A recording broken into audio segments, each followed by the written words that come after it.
Salut à tous, c'est Desnotes. Alors ça faisait très longtemps que je m'étais pas adressé à vous sur cette chaîne, en direct en tout cas, et je me suis dit que ce serait peut-être bien de refaire un petit point sur qui je suis, par où je suis passé, par où cette chaîne est passée, pour avoir une vision un peu plus claire de d'où est-ce qu'on vient et où est-ce qu'on va. Alors, j'ai attaqué cette chaîne YouTube en octobre 2011. À l'époque, je filmais des unboxings de jeux vidéo, d'éditions collector de jeux vidéo, entre autres, et de Skylanders. Je l'ai regardé sur YouTube, j'avais envie d'en faire, et je me suis dit, si moi j'en regarde, et s'il y a des gens qui en font, pourquoi moi j'en ferais pas, pourquoi il n'y avait pas des gens qui me regarderaient, tout simplement. Donc je me suis dit, on va essayer. À l'époque, je filmais avec un iPod Touch, et je montais sur les logiciels de montage intégré de l'iPod Touch. Et bon, très vite, je me suis rendu compte que je manquais un peu de qualité, donc vers le mois de mars 2012, je me suis acheté une caméra pour faire un contenu un peu plus propre. Ça a évolué jusqu'à ce que, vers le mois de juin, je sois recontacté par un pote que je n'avais pas vu depuis très longtemps, dont j'avais pas de nouvelles depuis très longtemps, Maxime, Atomic Cash, avec qui je fais encore des trucs aujourd'hui. Il a bien fait de me recontacter à l'époque, en me disant, on est en train de monter une web TV avec des potes, il y aura du stream, il y aura de la vidéo YouTube, si ça te dit, on cherche du contenu, on cherche des créateurs, t'as l'air de vouloir te lancer sur YouTube, si ça te dit, viens chez nous. Il n'y avait pas vraiment de contrainte, si ce n'est une contrainte de régularité. Et moi, ça me branchait bien. J'avais envie de lancer un format de test de jeux vidéo, et donc c'est ce que j'ai fait en septembre 2012. J'ai attaqué les vidéos, une série que j'ai appelée les Shut Up and Play, une série de tests qui a duré quelques mois, pas très longtemps, pas plus de 5-6 mois je crois, pendant laquelle je testais des jeux vidéo tout simplement en parlant beaucoup par-dessus. Pixel Spray, j'y ai été un bon moment. Après Shut Up and Play, j'ai diffusé d'autres trucs, j'ai participé à des lives, j'ai fait un peu de let's play. Et puis, en 2014, avril 2014, plusieurs membres avaient monté un talk show quelques mois avant, et ils cherchaient des nouveaux chroniqueurs. Et comme j'avais des potes dedans, ils sont venus me proposer en me disant, écoute, on cherche du monde, si tu veux être chroniqueur sur Parole de Nerds, viens. Moi, ça me branchait bien. C'est un talk show de 3 heures avec invité, qui avait lieu tous les 15 jours. Et donc en avril 2014, je rejoins Parole de Nerds en tant que chroniqueur, et je me retrouve même catapulté présentateur de l'émission en septembre 2016, quand il y a un petit changement d'équipe. Et c'est un talk show que j'animerai jusqu'à juin 2016, donc pendant près de 2 ans. Enfin, j'y étais plus de 2 ans dans l'émission, et j'ai été animateur de cette émission pendant plus de 2 ans. C'est une émission qui s'est arrêtée assez simplement parce que, on s'est retrouvé à... D'une part, l'équipe qui commençait à manquer un petit peu de motivation, qui manquait un peu d'idées pour renouveler.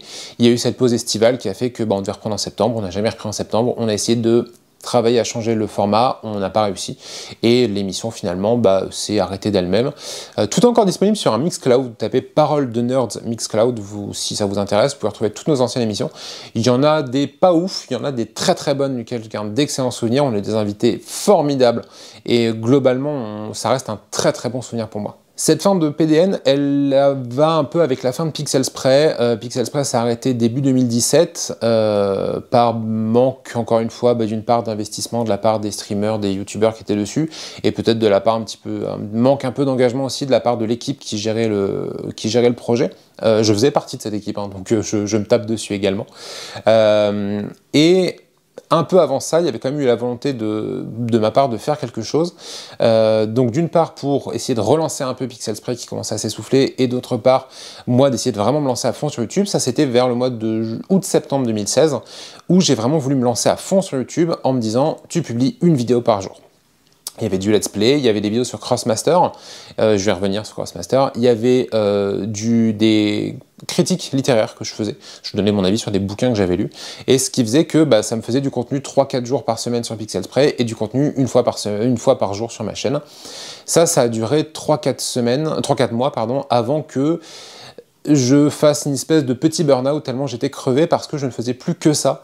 Je rentrais, je tournais, quand je tournais pas, je montais, je dormais, je retournais bosser, et c'est un rythme que j'essayais de prendre de l'avance constamment, et c'est un rythme que j'ai juste pas réussi à tenir parce que c'était trop épuisant, et ça prenait pas trop sur YouTube, ça prenait pas trop sur Pixel Spray. Pixel Spray, à ce moment, moi j'ai arrêté, il n'y avait plus que moi qui diffusais dessus, donc à un moment, il faut savoir laisser le projet mourir. Et voilà, donc ça c'est des choses qui ont duré jusqu'à à peu près la fin d'année 2016. Et en parallèle de ça, il y a eu Crossmaster, j'en parlais. Alors Crossmaster, c'est un jeu que j'ai découvert, c'est un jeu de plateau et de jeu en ligne d'Ankama, que j'ai découvert moi en juin 2012 à une Japan Expo. Il y avait une découverte du jeu, une figurine offerte. J'ai totalement accroché au style du jeu et aux figurines qui étaient top.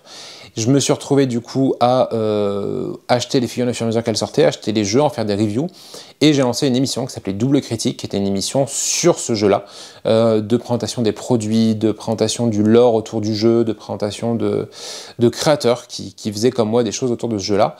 J'ai eu l'occasion d'aller sur les événements, les championnats de France, championnats du monde, pas tous, mais une bonne partie, de filmer là-bas, de faire des interviews chez Ankama, enfin, ça a été une expérience incroyable, ça a duré jusqu'à 2017, c'est ça, février 2017 à peu près, les dernières vidéos que j'ai publiées sur Crossmaster.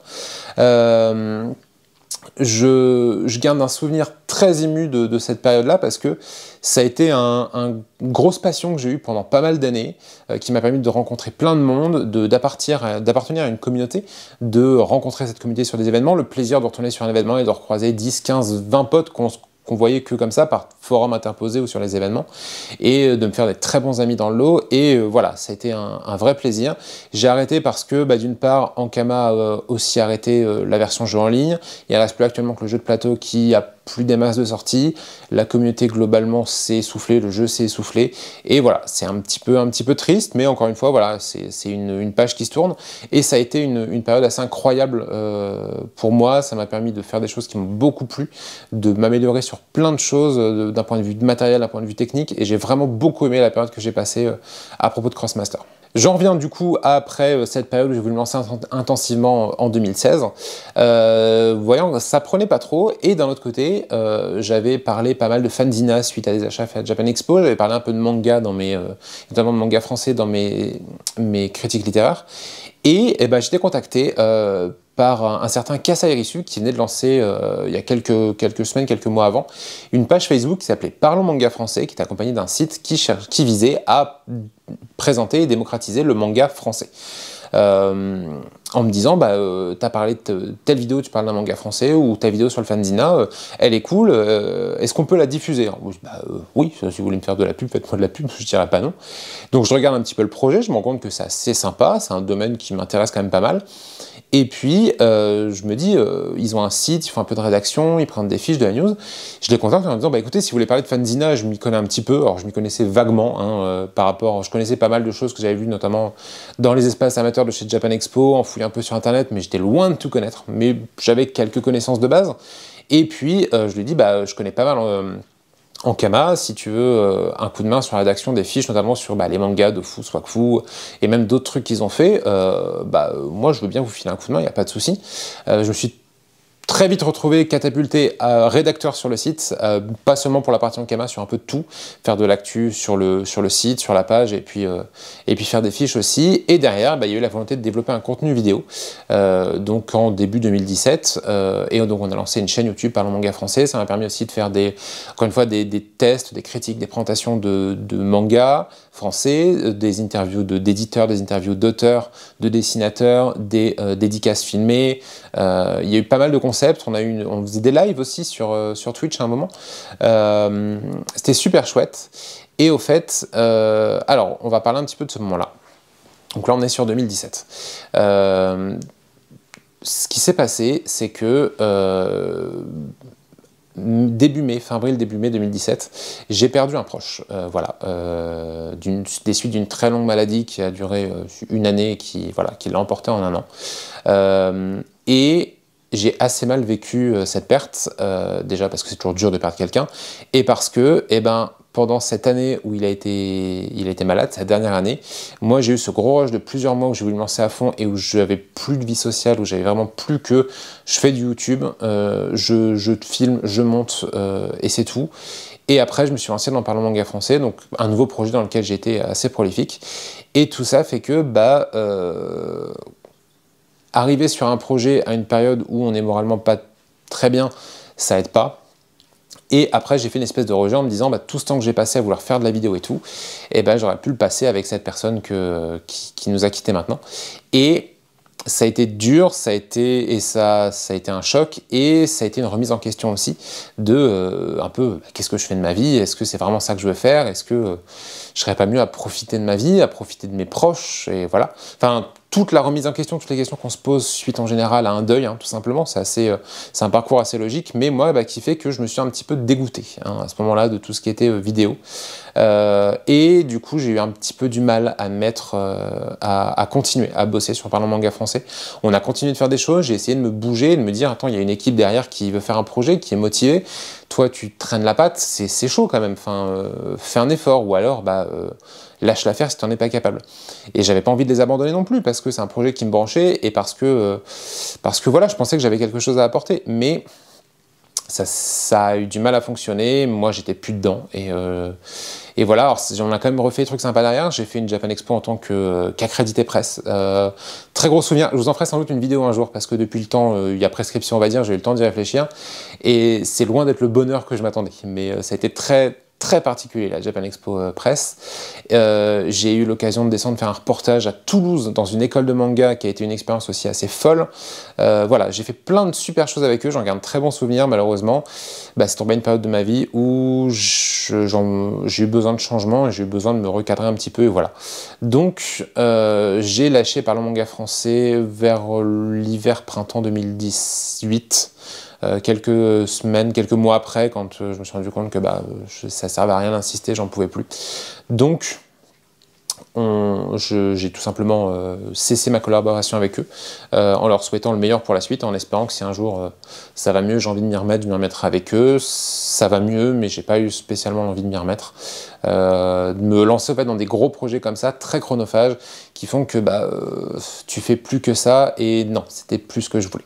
Quelques mois après ça, est revenue une envie que j'avais eue depuis un moment, qui était de plutôt faire vivre les choses près de chez moi, parce qu'un des problèmes avec Parlons Manga Français, c'était que dès qu'on voulait faire de la vidéo en direct, pas en caméra interposée, en webcam, il fallait se déplacer, aller filmer chez Ankama à Roubaix, et c'est se taper la route jusqu'à Roubaix, c'est prendre un hôtel là-bas, et c'était un projet 100% bénévole et amateur, ce qui fait que tous les frais, je les avais de ma poche, hein, tout simplement.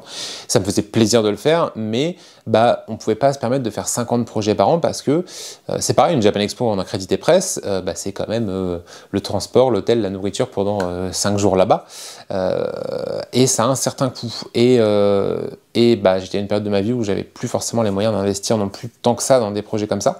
Donc je cherchais à faire des choses plus proches de chez moi.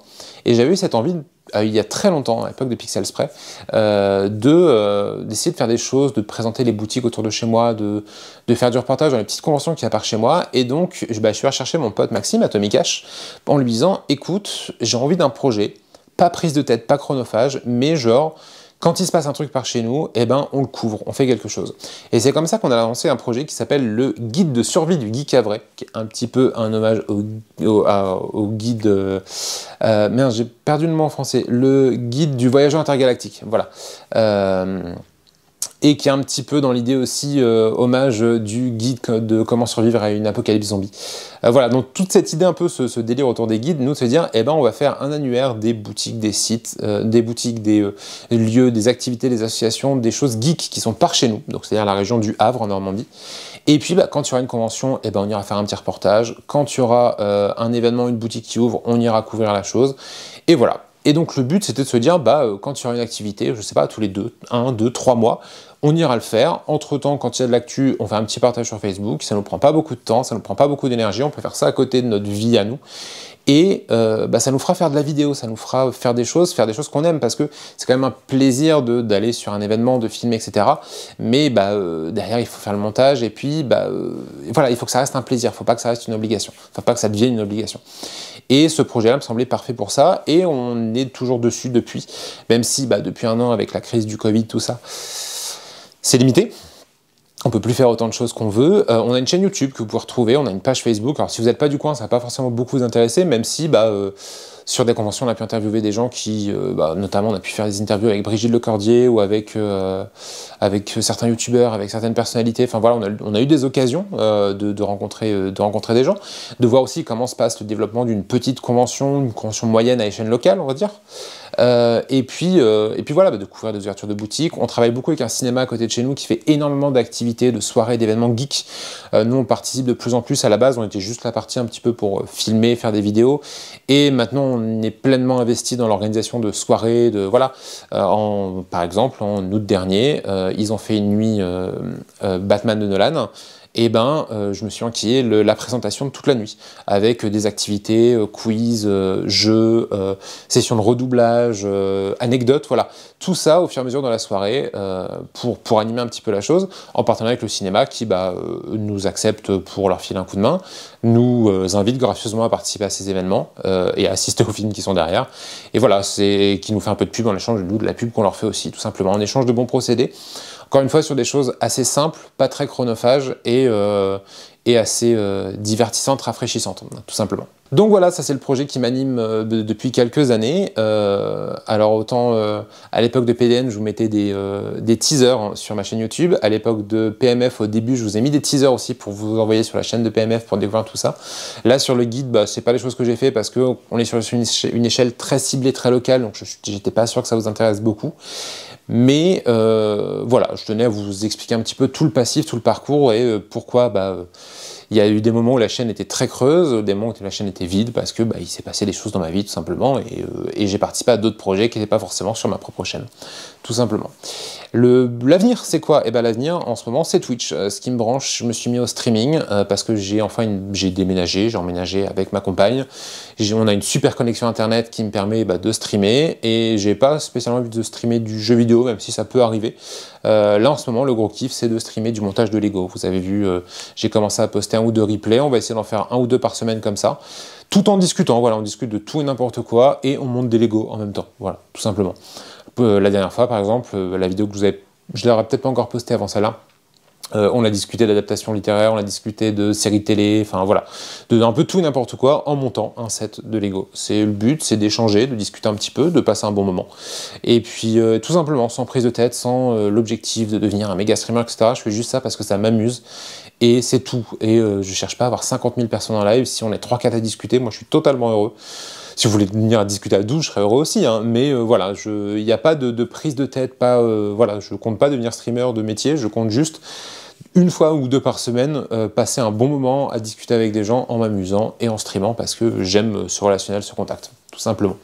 Voilà, il y aura peut-être d'autres choses qui viendront sur les streams entre temps. Nous, on continue les projets sur le guide. Si vous voulez faire un tour, vous cherchez guide de survie du geek à vrai. H-A-V-R-A-I-S, le reste normalement vous savez comment ça s'écrit. Et puis voilà, si vous êtes encore là sur cette chaîne, j'ai vu qu'il y a du monde qui avait réagi en mode c'est cool de te revoir, ça me fait très plaisir de voir qu'il y a encore du monde et qu'il y a des gens qui sont contents de voir que je poste des trucs parce qu'ils ont aimé du contenu que j'ai pu faire avant et j'espère qu'ils continueront à aimer ce que je vais produire après. Je vous remercie pour ceux qui sont encore là. Et j'espère juste qu'on, sans prise de tête, on passera encore du bon moment ensemble, moi à vous divertir et vous à me regarder. Voilà. Je vous remercie d'avoir regardé cette vidéo, je vous dis à bientôt en stream. Au moment où je poste ça, prochain stream normalement jeudi soir 19 h sur Twitch, si je change pas d'avis. Voilà. Et je vous dis à bientôt, j'espère. C'était des notes. Bye bye.